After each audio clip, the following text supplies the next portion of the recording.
The archaeological site on Kepler 442b had been humanity's greatest discovery. When the first human survey teams arrived at the planet 3 months ago, they expected to find another dead world. Instead, they found the ruins of an ancient civilization that had vanished long before humans had even developed agriculture back on Earth. The structures were magnificent. Towering spires of crystalline material stretched toward the purple sky, their surfaces covered in intricate patterns that seemed to shift and flow when viewed from different angles. The buildings appeared to be grown rather than built, with organic curves and flowing designs that defied human understanding of engineering principles. Dr. Sarah Chen, the expedition's lead xenoarchaeologist, stood before the largest structure they had yet discovered. It rose nearly 2 kilometers into the thin atmosphere, its base wider than 3 football fields.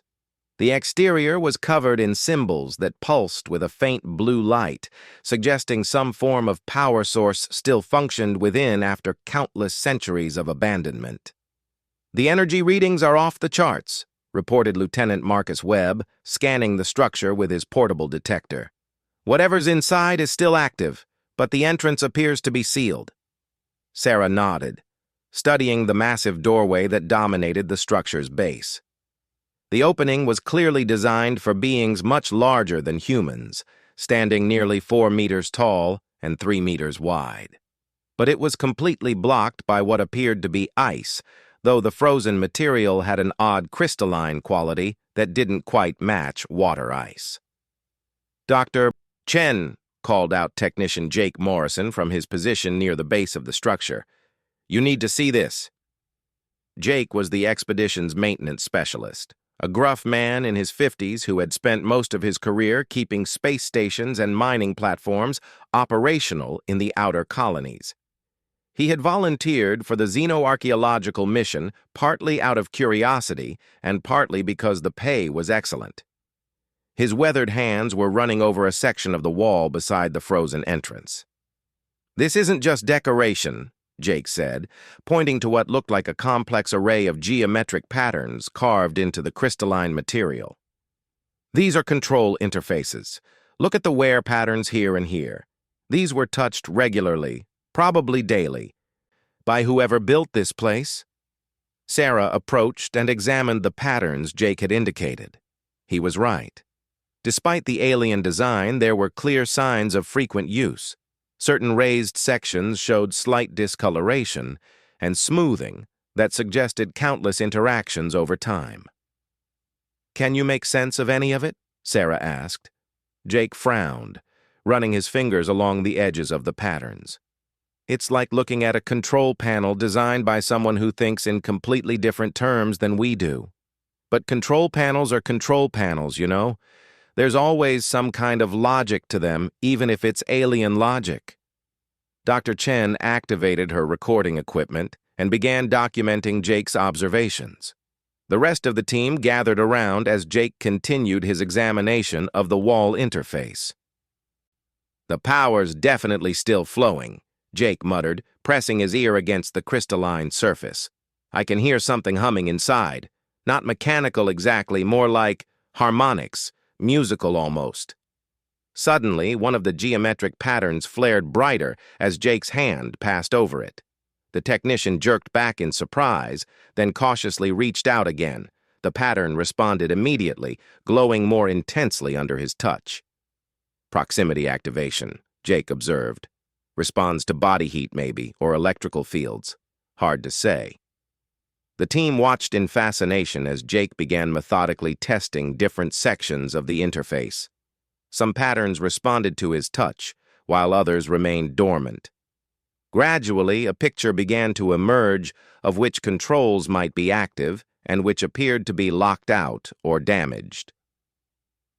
"There," Jake said finally, pointing to a cluster of patterns near the center of the array. "If I had to guess, I'd say those are the main operational controls. But they're not responding fully, like there's something blocking the signal." Dr. Chen was busy taking readings with her equipment when she noticed something odd about the frozen barrier blocking the entrance. Jake, come look at this. The ice isn't uniform. There are layers, like it accumulated over time rather than forming all at once. Jake examined the frozen barrier more carefully. Sarah was right. The crystalline ice showed distinct stratification, with some layers appearing clearer than others. More importantly, he could see what looked like mechanical components embedded in the deepest layers of ice. This isn't natural ice formation, Jake concluded. Something caused this to freeze up gradually. Maybe a coolant leak or environmental system failure. The question is whether whatever's frozen was supposed to move. Dr. Chen checked her readings again. The energy signature is strongest directly behind this barrier. I think we're looking at some kind of transportation system, maybe a lift or elevator of some sort.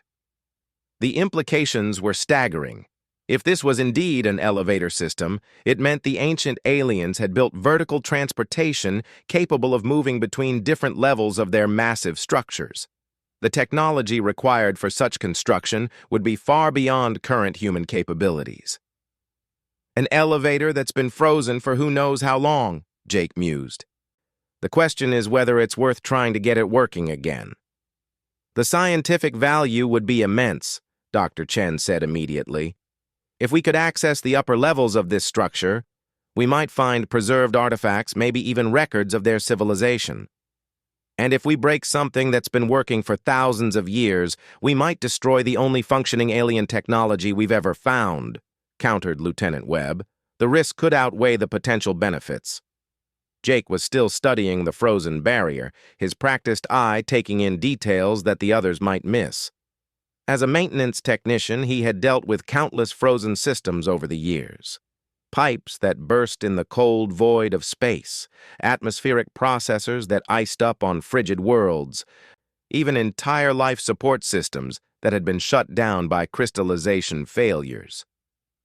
The freezing might not be permanent damage, Jake said slowly. If this happened gradually due to system failure rather than catastrophic damage, there's a chance the mechanisms inside are still intact, just locked up by ice formation. What would it take to find out? Dr. Chen asked. Jake continued his examination of both the control interface and the frozen barrier. The more he looked, the more convinced he became that this was a solvable problem.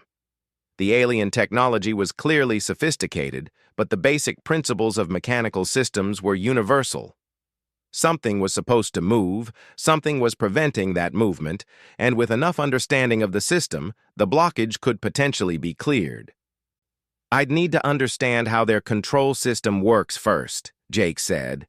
Figure out how to activate whatever heating or defrosting system they built in. Assuming they built one in, which they probably did if this was critical infrastructure. The team spent the next several hours documenting everything they could observe about the structure and its apparent elevator system. Jake focused on the control interface, gradually mapping out which patterns seemed to correspond to different functions. His years of experience with alien technology salvaged from various archaeological sites proved invaluable in recognizing common design principles that seemed to transcend species boundaries. As the day wore on, Jake became increasingly confident that he could understand the alien control system. The patterns weren't random decoration, but a sophisticated interface designed for intuitive operation. The aliens who built this had clearly been practical engineers, just like humans, and practical engineers always built their systems to be operable under stress or emergency conditions. I think I've got the basics figured out, Jake announced as the sun began to set, casting long shadows across the archaeological site. Tomorrow I'm going to try to activate what I think is the defrost sequence. If I'm right, we might be able to get this thing moving again. Dr. Chen looked concerned. Are you sure it's safe? We have no idea what kind of power systems they used or what might happen if we activate them incorrectly. Jake nodded. I've been doing this kind of work for 30 years, Doc. The first rule of fixing alien tech is don't activate anything you don't understand, but I think I understand enough about this system to try some basic operations safely. Lieutenant Webb remained skeptical. What if you're wrong? What if activating this thing triggers some kind of defensive system or damages something irreplaceable? Then we'll deal with that when it happens, Jake replied pragmatically. But right now we have a choice. We can study this thing from the outside forever and learn almost nothing, or we can try to get it working and maybe learn how an advanced alien civilization actually lived and worked. The debate continued as the team returned to their temporary camp that evening. The potential scientific value of accessing the upper levels of the alien structure was enormous. But so were the risks of damaging irreplaceable artifacts. The decision would ultimately rest with Dr. Chen as expedition leader, but Jake's confidence in his ability to safely reactivate the system was growing stronger as he reviewed his observations from the day. That night, Jake lay in his bunk staring at the ceiling of his prefab shelter, running through everything he had learned about the alien control system. The patterns weren't just decorative, they were functional. The interface responded to touch and proximity, suggesting the aliens had similar sensory capabilities to humans. Most importantly, the system was still powered and apparently still functional after centuries of abandonment. In his experience, alien technology that survived this long was usually built to last. These beings had been engineers, and good engineers built redundancy and error correction into their critical systems. If this was indeed an elevator for a structure this massive, it would have been critical infrastructure. They would have built it to handle emergencies, including system failures and power interruptions. The more Jake thought about it, the more convinced he became that reactivating the system was not only possible, but relatively safe. The aliens had clearly been sophisticated enough to build in appropriate safeguards, and his experience with similar systems from other archaeological sites gave him confidence in his ability to recognize and avoid dangerous situations. Tomorrow would bring the real test of his theories about the alien elevator system. Jake returned to the alien structure at dawn, carrying a toolkit that would have looked primitive compared to the sophisticated scanning equipment the rest of the team used.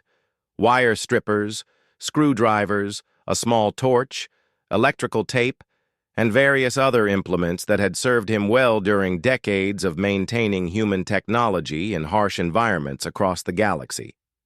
Dr. Chen and Lieutenant Webb arrived shortly after, both carrying recording equipment to document whatever Jake attempted.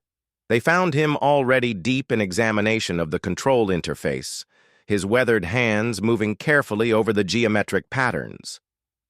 "Any new insights?" Dr. Chen asked. "Yeah, actually," Jake replied without looking up from his work. "I've been thinking about this all night. Look at the way these patterns are arranged." He pointed to a series of interconnected geometric shapes that seemed to flow from one section of the interface to another. "It's not random. There's a logical progression here like a flowchart. If you follow the patterns, they lead from what I think are diagnostic functions to operational controls to emergency overrides." Jake had spent the early morning hours testing his theories about the interface layout. By carefully observing which patterns responded to his touch and how they interacted with each other, he had begun to map out what appeared to be a comprehensive control system for the elevator. "The aliens who built this thought systematically," Jake explained as he traced the pattern flow with his finger. "They arranged the controls in a way that makes sense operationally. Diagnostics first to check system status, then normal operations, then emergency procedures if something goes wrong." Dr. Chen was recording everything, but she looked concerned about Jake's methodical approach to activating alien technology. "Shouldn't we be using scanners to understand the energy patterns before touching anything?" Jake shook his head. "Your scanners can tell you that there's energy flowing, but they can't tell you how the control system is designed to be used. Sometimes you have to get your hands dirty and figure out how something actually works." He pressed his palm against what he had identified as the primary diagnostic pattern. The crystalline surface warmed under his touch, and suddenly the entire interface came alive with flowing lights. Information appeared to stream across the patterns in waves of color that pulsed and shifted. Incredible, Dr. Chen breathed, watching the alien diagnostic display. It's like the whole wall has become a computer screen. Jake was studying the light patterns intently, his experienced eye picking out what looked like status indicators and system readouts. See this section here? The patterns are mostly blue and green, which suggests normal operation. But these red areas indicate problems or faults. He pointed to several clusters of red patterns that appeared to be concentrated around specific areas of the display. The largest concentration of red indicators seemed to correspond to the physical location of the frozen barrier. Looks like the system knows something's wrong with the elevator mechanism, Jake observed, which means it's probably designed to fix the problem if given the right commands. Lieutenant Webb remained skeptical. Or it could be warning us not to activate a damaged system. We have no way to know what those colors actually mean. In my experience, red usually means trouble, and green usually means everything's working, regardless of what species designed the system, Jake replied pragmatically. Some things are universal.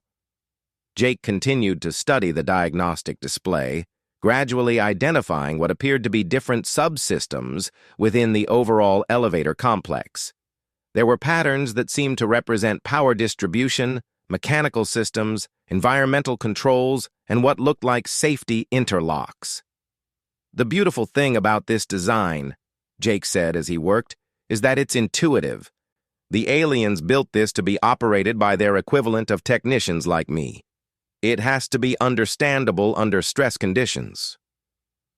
After another hour of careful observation, Jake felt confident enough to attempt the next step. He located what appeared to be a detailed system schematic and pressed the pattern sequence he believed would provide more specific information about the frozen mechanism. The response was immediate and dramatic. The entire wall interface reconfigured itself, showing what was unmistakably a cutaway diagram of the elevator shaft and car. The detail was extraordinary, showing mechanical components, power routing, and what appeared to be the exact location and extent of the ice blockage. Now we're getting somewhere, Jake muttered, studying the alien schematic. Look at this. They've got sensors throughout the entire system, and the computer is showing us exactly what's wrong. The schematic clearly indicated that the elevator car was stuck approximately 50 meters up the shaft, locked in place by crystalline ice formation that had accumulated over centuries. But more importantly, it showed that the car's heating systems were still functional and ready to activate. So the aliens built in a defrost system, Dr. Chen observed. Of course they did, Jake replied. This is a planet with seasonal climate variations. Any civilization smart enough to build elevator systems would plan for environmental challenges like ice formation. Jake began tracing through what appeared to be the heating system activation sequence. The alien interface was remarkably user-friendly once he understood the basic design principles. Each step in the process was clearly indicated, with safety interlocks that had to be acknowledged before proceeding. I think I can activate the defrost sequence, Jake announced. The system is showing me exactly how to do it safely. Wait, Dr. Chen said nervously. Shouldn't we consult with the expedition leaders before activating alien technology? This could have implications for the entire archaeological site. Jake paused in his work and looked at her seriously. Doc, I've been fixing broken systems for 30 years. Sometimes you reach a point where you either trust your understanding of how something works or you walk away and leave it broken forever. I believe I understand this system well enough to proceed safely. Lieutenant Webb was studying the alien schematic with growing amazement. How are you reading these diagrams so easily? This is completely alien technology. Engineering is engineering, Jake replied. Good engineers design systems to be maintainable regardless of what species they belong to. The details might be different, but the underlying principles are the same. Jake returned to the interface and began the heating sequence activation. Each step required him to acknowledge safety warnings displayed in the alien script, though the meaning was clear from the context and visual indicators.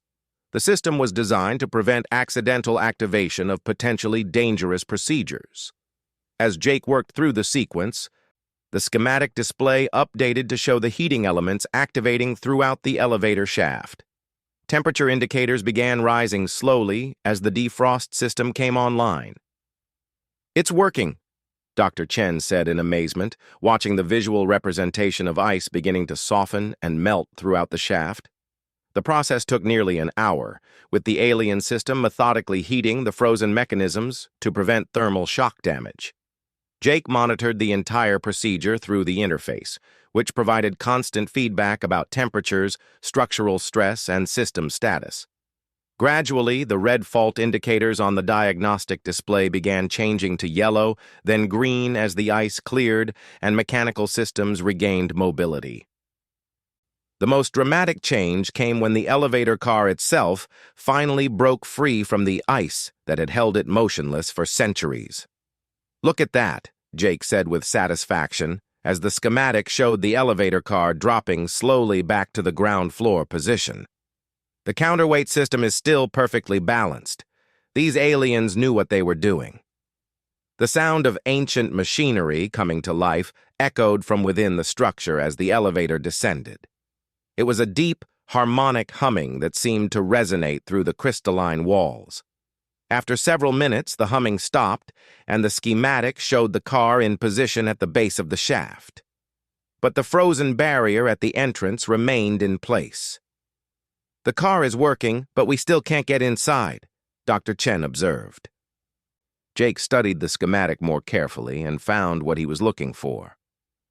"There's a separate system for the entrance barrier. Looks like it's designed to stay sealed unless specifically opened from the outside." He located the door control sequence on the interface and began the activation process. This system also included safety interlocks, but they were simpler than the elevator heating system. Within minutes, Jake had successfully commanded the entrance barrier to retract. The massive ice formation began to crack and shift as hidden mechanisms activated. Slowly, the crystalline barrier split into sections that withdrew into concealed recesses in the wall. For the first time in centuries, the entrance to the ancient alien elevator was clear. Beyond the entrance, they could see the elevator car itself. It was a marvel of alien engineering, with walls that seemed to be made from the same flowing crystalline material as the exterior structure. The car was large enough to accommodate a dozen beings the size of humans, though it had clearly been designed for larger occupants. "Unbelievable," Lieutenant Webb said softly. "You actually got it working." Jake was checking his toolkit and pulled out a simple metal paperclip, straightening it out. "Not quite finished yet. The elevator's working, but the control system inside the car isn't responding properly. Probably a loose connection somewhere." He entered the alien elevator and began examining the internal control interface. Like the external system, it was laid out logically with clear diagnostic and operational sections, but several of the control patterns were dim or unresponsive. "Loose connections are loose connections no matter who built the system," Jake muttered as he traced the power routing visible through the translucent crystalline walls. "There. See that junction? The connection's not seating properly." Using the straightened paperclip as a probe, Jake carefully adjusted the alien connection until it seated properly. Immediately, the internal control system came fully online, with all patterns glowing brightly and responding to touch. "A paperclip," Dr. Chen said in disbelief. "You fixed an advanced alien elevator system with a paperclip." "Sometimes the simplest tools work best," Jake replied with a grin. "Ready to take a ride?" The internal control system was even more intuitive than the external interface. Jake quickly identified what appeared to be floor selection controls, with patterns representing different levels of the massive structure. The aliens had built at least 12 distinct levels, each apparently serving different functions based on the symbolic representations. "Which floor?" Jake asked. Dr. Chen considered the options displayed on the alien interface. Let's try the middle levels first. If this structure follows any logical design principles, the most important areas would be in the protected center sections. Jake activated the control for what appeared to be the 7th level. The elevator began its ascent with the same harmonic humming they had heard earlier. The ride was remarkably smooth, with none of the jerking or vibration typical of human elevator systems. Through the translucent walls of the elevator car, they could see the shaft structure as they rose. The alien engineering was breathtaking in its complexity and elegance.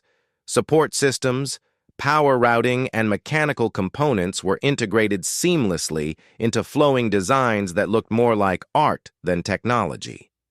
After several minutes, the elevator stopped and the entrance barrier retracted, revealing the 7th level of the ancient structure. The space beyond was vast, filled with crystalline formations that pulsed with gentle light. It was clearly a functional area rather than mere decoration, with what appeared to be workstations and equipment arranged throughout the chamber. "We did it," Dr. Chen whispered in awe. "We're actually inside a functioning alien structure?" Jake nodded with satisfaction as he looked out at the ancient alien workspace that no human had ever seen before. "Just goes to show, good engineering is good engineering no matter who does it. These aliens built this thing to last, and they built it to be fixable when something went wrong." The implications were staggering. They had not only gained access to an intact alien structure, but had demonstrated that human practical knowledge and problem-solving abilities were sufficient to understand and repair even the most advanced alien technology. Word of Jake's success spread quickly through the expedition team, and within hours, the entire archaeological site was buzzing with activity. Dr. Chen had immediately contacted the expedition commanders and the colonial administration, while teams of specialists prepared to explore the newly accessible levels of the alien structure. But the news had traveled farther than anyone expected. 3 days after Jake had reactivated the elevator system, an unscheduled transport arrived at the archaeological site.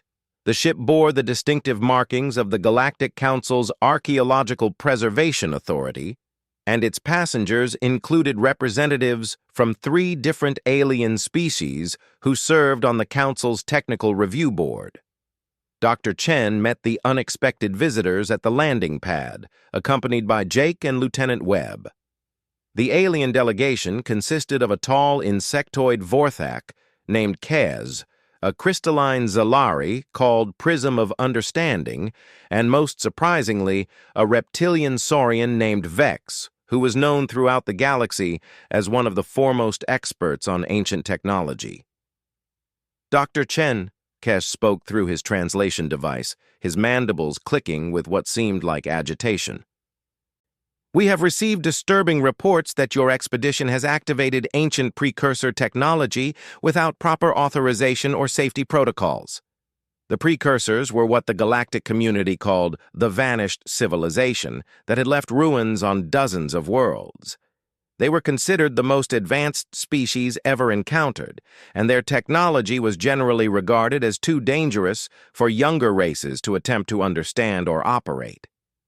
"The technology was activated safely and successfully," Dr. Chen replied carefully. "Our technician demonstrated considerable skill in understanding and repairing the elevator system." Vex stepped forward, his reptilian features showing skepticism. "Impossible. Precursor technology requires decades of study to understand even basic operational principles. No human has the necessary background in quantum crystalline engineering to safely operate their systems." Jake had been listening to this exchange with growing irritation.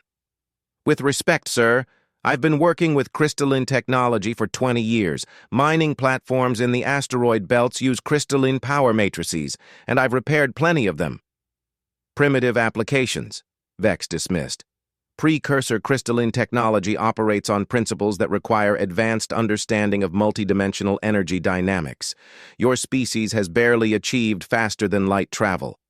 Prism of Understanding resonated softly, which Jake's translator rendered as polite disagreement. Perhaps we should examine the elevator system before making conclusions about human capabilities. The delegation accompanied Jake and Dr. E. Chen to the alien structure, where the elevator entrance stood open just as Jake had left it. The control interface was still active, displaying system status information in flowing patterns of light. Vex examined the interface with obvious surprise. This is indeed fully operational, but the activation sequence is extremely complex. How did you determine the correct procedures without damaging the system? Same way I figure out any broken machine, Jake replied. I looked at how it was designed, figured out what was supposed to happen, identified what was preventing it from happening, and fixed the problem. Kez clicked his mandibles in what Jake's translator indicated was scorn. Precursor interfaces require telepathic resonance with the crystalline matrix. Humans do not possess telepathic capabilities. Jake frowned and pressed his hand against the control interface. Immediately, the diagnostic display activated, showing the detailed system schematic he had used to repair the heating system. Doesn't seem to need telepathy to me, just needs someone willing to pay attention to how it's designed. The alien experts watched in amazement as Jake navigated through the interface, demonstrating his understanding of the various control systems. He showed them the heating system he had reactivated, the structural diagnostics that monitored the shaft integrity, and the safety interlocks that prevented dangerous operations. Remarkable, Prism of Understanding resonated. The human demonstrates intuitive understanding of precursor design philosophy. How is this possible without formal training in ancient technologies? Because good engineering is universal, Jake replied. These precursors, or whatever you want to call them, they were practical people. They built things to work reliably and be maintainable under difficult conditions. Once you understand that basic principle, the rest follows logically. Vex was studying the elevator car that Jake had repaired with his paperclip adjustment. The Saurian's sophisticated scanning equipment was reading energy patterns and structural configurations throughout the system. The repairs are indeed flawless, Vex admitted grudgingly. But surely you used advanced human technology to achieve these results? Jake pulled his toolkit from his belt and showed the alien experts his collection of simple tools. Screwdriver, wire stripper, electrical tape, and a paperclip. That's what I used to get your precursor elevator working again. The silence that followed was profound. The three alien experts stared at Jake's primitive toolkit as if unable to process what they were seeing. Kez was the first to speak. You repaired precursor technology with manual tools? The hard part was understanding how their control system worked, Jake explained. Once I figured that out, the actual repair was just a matter of fixing a loose connection. Didn't need anything fancy for that. Dr. Chen decided this was the right moment to demonstrate the full extent of Jake's achievement. Would you like to see the interior levels of the structure? Jake has successfully operated the elevator to access multiple floors. The alien delegation accepted the invitation, though their body language suggested they expected to find evidence of damage or improper modification of the precursor technology. Instead, they found themselves traveling smoothly between levels in a perfectly functioning elevator system that responded precisely to Jake's commands. As they explored the various levels of the ancient structure, the alien experts became increasingly quiet. Each floor revealed new wonders of precursor engineering, all of which were accessible only because a human technician had successfully understood and repaired technology that the galactic community had considered beyond the reach of younger species. Vex was particularly affected by what they discovered on the 10th level, which appeared to be a technical library containing intact precursor records. The crystalline storage matrices were still functional, their information perfectly preserved after centuries of abandonment. These records, Vex said softly, contain technical specifications that our scientists have been trying to decipher for generations. The implications for galactic technology are extraordinary. Prism of Understanding was studying a precursor workstation that had been revealed to be a sophisticated manufacturing system. This facility could revolutionize our understanding of matter manipulation at the molecular level, all because one human was willing to treat precursor technology as a maintenance problem rather than an impossibility. As they returned to the ground level, the alien delegation seemed to be grappling with the implications of what they had witnessed. Their fundamental assumptions about human capabilities and the complexity of precursor technology had been challenged by Jake's straightforward approach to problem-solving. "I must revise my assessment of human technical capabilities," Vex admitted as they stood outside the elevator entrance. "Your species may lack formal training in advanced technologies, but you possess something equally valuable: practical wisdom that allows you to understand complex systems intuitively." Kez was more direct in his amazement. In 3 days, one human technician achieved what our finest experts have been attempting unsuccessfully for decades. This raises profound questions about our approaches to ancient technology. Jake was cleaning his tools, preparing to return them to his toolkit. "Maybe the problem is that you're all thinking too hard about it. The precursors weren't gods or magical beings. They were engineers who had jobs to do and built systems to help them do those jobs. If you approach their technology from that perspective, it becomes a lot more understandable." Dr. Chen had been recording the entire interaction for her official expedition report. The implications for human standing in the galactic community were significant. If human practical problem-solving abilities could unlock precursor technology that had stymied the galaxy's most advanced species, it suggested that humanity might have more to contribute to galactic civilization than anyone had previously realized. "What are your recommendations regarding continued human access to this site?" Dr. Chen asked the delegation. Prism of Understanding resonated with what Jake's translator indicated was excitement. "Immediate expansion of human involvement in precursor archaeology. Your species' approach to technical problems appears uniquely suited to understanding their engineering philosophy." Vex nodded agreement. "I recommend establishing a joint research program with human technicians as primary operators of any precursor systems we discover. Their intuitive approach succeeds where our theoretical frameworks fail." Even Kez, who had been the most skeptical, was now supportive. "The Galactic Council must be informed that humans possess capabilities that make them invaluable for precursor research. This changes everything we thought we knew about accessing ancient technologies." As the alien delegation prepared to return to their ship, they were already making plans to bring teams of their finest scientists to study not just the precursor technology, but human methods for understanding and repairing it. The galaxy's foremost experts on ancient civilizations wanted to learn from a human maintenance technician armed with basic tools and practical experience. Jake watched the alien ship depart and shook his head in amazement.